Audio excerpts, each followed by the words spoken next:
هنا مش مجرد قرار في الكورة، المصدر شايف إنها جزء من معركة سياسية كبيرة في المنطقة. هنبص على قضية الطاس وحكاية الهدية دي ودخول الجزائر في الموضوع ومنها للتأشيرات والسياسة. القصة كلها بتبدأ لما السنغال قدمت استئناف ضد قرار للكاف قدام محكمة التحكيم الرياضي أو الطاس. يعني السنغال مش بتستأنف ضد الكاف وبس، لا دي مدخلة معاها كمان الجامعة المغربية لكرة القدم. وهنا المصدر بيقول إن السنغال عملت غلطة استراتيجية كبيرة ووصفها بإنها هدية العمر للمغرب. وبالحركة دي المغرب ما بقاش مجرد مستفيد، لا ده بقى خصم رسمي في القضية وشايف كل الورق. المصدر شبهها بضربة جزاء مجانية، وده كان تعبيره بالظبط. وهنا القصة بتاخد بعد جديد، المصدر بيدعي إن الجزائر دخلت على الخط في السر.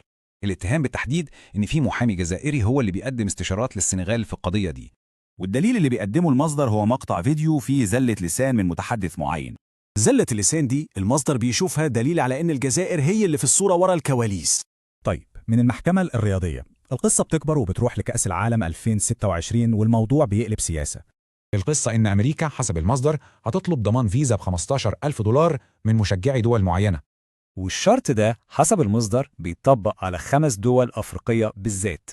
والغريب في الموضوع حسب كلامه إن الشرط ده مش بيطبق على مشجعين من المغرب ومصر. وكل الخيوط دي في النهاية بترجع تتربط بقضية الصحراء الغربية.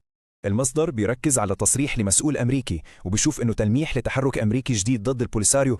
فالخلاصة زي ما المصدر شايفها إن كل دي حتت من بازل واحد، صراع إقليمي كبير. ومن هنا بنروح للصورة الأكبر، سياسة الجزائر الخارجية وتحديداً علاقتها مع إسبانيا. المصدر بيركز على محاولات الجزائر الأخيرة إنها تصلح علاقتها بإسبانيا بعد فترة توتر كبيرة.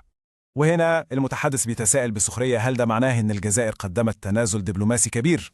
يعني في الآخر قضية كورة بسيطة بتتحول في الفيديو ده لواجهة لصراع نفوذ إقليمي كبير.